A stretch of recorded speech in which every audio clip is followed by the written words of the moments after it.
تو جو حق کا متلاشی ہوتا ہے نا وہ واقعی حق تلاش کر رہا ہوتا ہے. میں نے جب یہ ایک سوال قائم کیا تھا نا عیسائیوں کا عقیدہ کہ خدا تین بھی ہیں ایک بھی ہیں, اس پہ بہت سے عیسائیوں کے کمنٹس بھی آئے ہیں کہ یہ, میں نے کہا نا یہ کیسا عقیدہ ہے جو عقل سے کیا ہے بالا تر, تو اس پہ بعض عیسائیوں نے اعتراضات کیے کہ ہمارا یہ عقیدہ نہیں ہے, بلکہ پھر اور ایک پیچیدہ سی بحث لکھی ہوئی تھی کہ ہم تو حلول کے قائل ہیں کہ خدا عیسیٰ میں حلول کر گیا, ٹھیک ہے نا, تو عیسیٰ کی ایک حیثیت یہ ہے کہ وہ اللہ کے نبی ہیں, اور ایک حیثیت کیا ہے کہ ان میں کیا ہے اللہ ہے, تو حضرت مریم کو تم خدا نہیں مانتے. بھائی آپ نہیں مانتے, آپ کا ایک فرقہ تو مانتا ہے نا. تو آپ جس اصل بات جو فوکس کرنے کی ہے وہ یہ ہے کہ مذہب کی بنیاد ایسی چیز سے شروع ہو رہی ہے جو کھوپڑی میں نہیں آتی,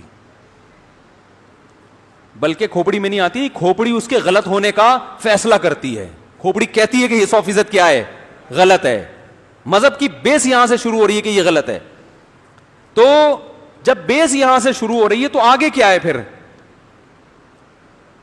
تو نیچے ایک عیسائی نے اچھے کمنٹس کیے ہوئے تھے, اس نے کہا میں اسی بیس پر اسلام میں نے قبول کیا ہے کہ اسلام کے عقائد میں کوئی کنفیوژن نہیں, 2 اور 2 4 کی طرح بیان کیا گیا ہے, بالکل واضح ہے. اور میں اس سے آگے بڑھ کے کہتا ہوں کہ آپ عقیدہ تثلیث فرض کر لو عیسائیوں کا, ٹھیک ہے مان لو, تو آگے مذہب کو فالو کیا جاتا ہے مذہب کی تعلیمات پر عمل کرنے کے لیے. آپ کے پاس سرے سے لا موجود ہے ہی نہیں جس کو عیسائی لا کہا جائے, ہے تو بتاؤ نا ہمیں. ہمارے پاس تو لا ہے نا بھائی, ہماری فقہ کی کتابیں ہیں, کوئی غیر مسلم اسلام قبول کرتا ہے ہم درجنوں کتابوں کا نام دے دیتے ہیں, یار وضو کے مسائل اس کتاب میں لکھے ہوئے ہیں, غسل کے مسائل اس کتاب میں, وضو کیسے کرنا ہے غسل کیسے کرنا ہے اس کتاب میں لکھا ہوا ہے, وراثت کے مسائل اس کتاب میں لکھے ہوئے ہیں, خرید و فروخت کے مسائل اس کتاب میں لکھے ہوئے ہیں, نکاح طلاق کے مسائل اس کتاب میں لکھے ہوئے ہیں. ایک ایک چیز, سونے کا طریقہ, نبی کی 24 گھنٹے کی سنتیں فلاں کتاب میں لکھی ہوئی ہیں, آپ صلی اللہ علیہ وسلم کتنا سوتے تھے, آپ صلی اللہ علیہ وسلم دانت کتنی دفعہ صاف کیا کرتے تھے, کرتے بھی تھے نہیں کرتے تھے, کرتے تھے تو کتنی دفعہ, کہاں سے شروع کرتے تھے کہاں ختم کرتے تھے, آپ صلی اللہ علیہ وسلم ناخن کاٹنا یہ اسلام نے اس کا حکم دیا ہے کہ نہیں دیا, کاٹنے ہیں کہ بڑھانے ہیں, داڑھی کاٹنی ہے کہ بڑھانی. سکھوں کے پاس تعلیمات نہیں ہیں, انہوں نے کہا مونچھیں بھی بڑھاؤ داڑھی بھی بڑھاؤ, گوروں نے کہا مونچھیں بھی کاٹو داڑھی بھی کاٹو, اسلام نے کہا نا نا نا نا, لا ہے نا اللہ کی طرف, داڑھی بڑھاؤ اور مونچھیں گھٹاؤ. ایک ایک چیز, یعنی آپ کی لباس کیسا ہو, آپ کا لائف اسٹائل کیسا ہو, تو اللہ نہ کرے ہم اگر اسلام چھوڑ کر عیسائیت قبول کرتے ہیں تو آپ کے پاس کوئی کتاب تو ہو جس سے پتا چلے کہ عیسائیت کی یہ تعلیمات ہیں, ان کو اسلام کے مقابلے میں ان کو فالو کرنا ہے. آپ کے پاس سرے سے کوئی بک موجود ہے ہی نہیں, موجود ہی نہیں ہے, تو قبول کر کے کرے گا کیا, سوائے سنڈے کے دن چرچ جانا اور 25 دسمبر کو کرسمس منانا. اس کے علاوہ آپ کے پاس حضرت عیسیٰ کی تعلیمات کا کچھ بھی باقی نہیں بچا. باقی یہ کہ سچ بولنا چاہیے جھوٹ نہیں بولنا, یہ تو اقوام متحدہ بھی کہتی ہے, اس کے لیے عیسائی ہونے کی کیا ضرورت ہے. ارے یہ تو یونائٹڈ نیشن اور یہ ساری دنیا مانتی ہے سچ. ابو نے بچپن سے میں بتایا تھا بیٹا سچ بولنا جھوٹ نہیں بولنا, تو اسلام تھوڑی ہے, تو ساری دنیا کہہ رہی ہے.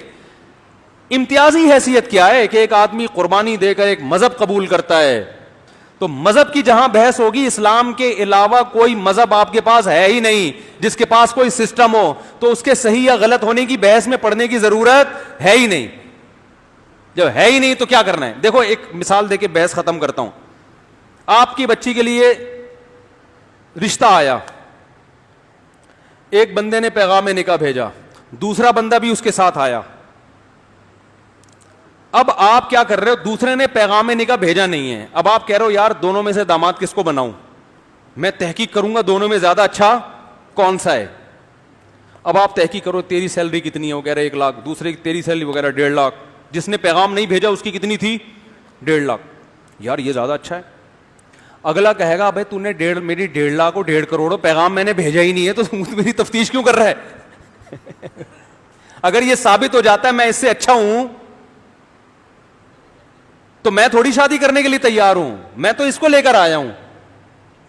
تو اس کو اس سے کمپیئر کیا جائے گا, کسی دوسرے نے بھی پیغام بھیجا ہو تو ان دونوں میں سے دیکھا جائے گا. جب تو نے بیٹی مجھے دینی نہیں ہے نہ میں نے لینی ہے, تو پھر میرے کو اس سے مجھے کمپیئر کرا کے تیرے رزلٹ کیا نکلے گا.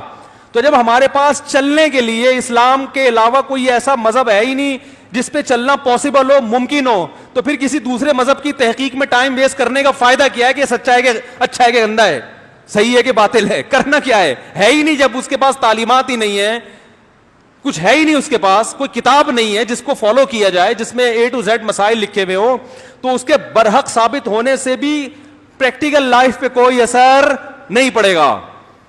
تو اللہ نے اس لیے حق اور باطل کو اتنا واضح کیا نا کہ اسلام کے مقابلے میں کسی مذہب کو پنپنے ہی نہیں دیا ہے, تاکہ لوگ اس کنفیوژن میں پڑے ہی نہیں کہ کون سا مذہب صحیح ہے کون سا غلط ہے. پنپنے ہی نہیں دیا کہ اتنا اللہ نے اسلام کو, جیسے ایک ملک نے سفیر بھیجے, اب 2-4 جھوٹے سفیر بھی آ گئے نا, اب نیا آدمی کنفیوز ہو رہا ہے, یار ہمارا ملک کا سفیر کنفیوز ہو رہا ہے, امریکہ کا سفیر یہ والا ہے کہ یہ والا ہے کہ یہ والا.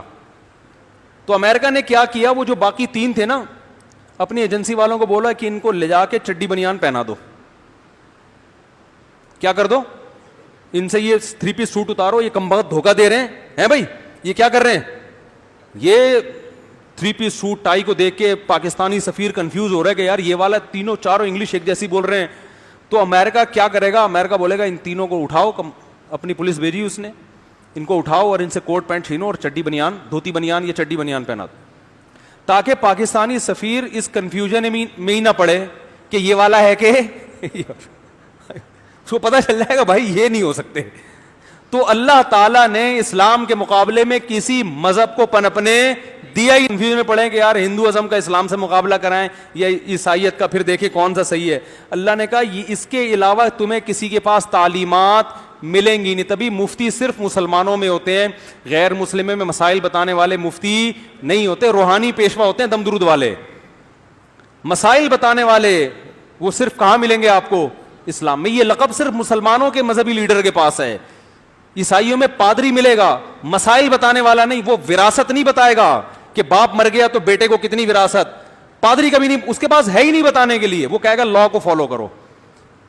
جبکہ ہمارے ہاں عدالتیں ہمارے پاس فتویٰ بیچتی ہیں کہ مفتی سے پوچھو کہ کتنا.